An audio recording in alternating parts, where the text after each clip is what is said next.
त्यो किन सबैसित मिलाई।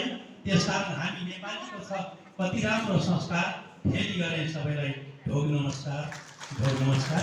म हिमालयन एभरेस्ट इन्सुरेन्स पहिला यसैमा म यातायात क्षेत्रमा जागिर गरेँ र त्यसको उपदान लिएर फेरि मलाई तपाईँ बिमा क्षेत्रमा राम्रो र साथीभाइ भएको भनेर यो अर्को जागिरको पनि अनुभव गर्ने अनुभव भयो। त्यसैले यो निर्जीवन बिमा कम्पनी हिमालयन एभरेस्ट इन्सुरेन्सको म अहिले डिस्ट्रिक्ट अफिसरको रूपमा काम गरिरहेको छु। र जसरी हाम्रो प्रदेश प्रमुखज्यू यो शाखा प्रमुखज्यूले जस्तै सुरेन्द्र सर त मेरो आदरणीय मेरो पनि गुरु हुनुहुन्छ, मैले फेरि नमन गरेँ। र हामी यो बिमाको क्षेत्रमा यो के हो त भन्दा समय मैले भने नि सिपालु सिपैले बाँच्ने हो। जुनसुकै क्षेत्रमा पनि हामी धेरै ठुलो म पनि ठुलो कल्पना गर्थेँ।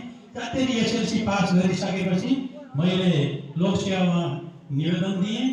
पास पनि फर्स्ट 1 नम्बरमा परिएछ। 1 नम्बरमा परे पनि के गर्ने, वहाँ रुकुममा परेँ। त्यसपछि माफ गर्नु होला, यहाँ सरकारी जागिर खाएकाले यसले हेप्यारे चाहिँ जागिरलाई नभन्नु होला। मलाई मेरो बाबाले के भन्नुभयो भने के हो त भन्दा एउटा खर्दारको जागिरमा त त्यतातिर भुलिस, मुखियाको जागिरमा भुलिस भने भोलि त त्यत्तिकै रहन्छ सल्लाह। त्यसैले त हाकिम हुनेसम्म सोच राख, अधिकृतसम्मको पढ्न जा भनेपछि ठ्याक्क घोराइमा मेरो नाम निस्किसकेको थियो। यातायात समितिमा क्याम्पस पढ्न पाइने, निःशुल्क बस चढ्न पाइने भनेर म फेरि सरकारी जागिर रुकुमको छोडेर यतातिर आएको, पढ्दै गएँ, अगाडि बढ्दै गएँ। त्यसैले यो पढ्नु भनेको पनि एउटा शिक्षा हो।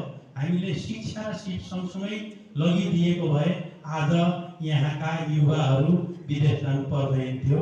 हामी यो एउटा के हो, सिपमूलक तरिका हो। हामी जान्छौँ, मिठो बोल्छौँ र यो इन्सुरेन्सले यो फाइदा गर्छ भन्छौँ।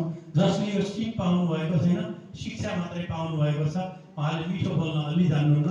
कसैले एउटा कुरा ट्याक्क बोलिदियो भने दाँतमा ढुङ्गा लागे चाहिँ त्यसको जवाब दिन सक्दैनौँ।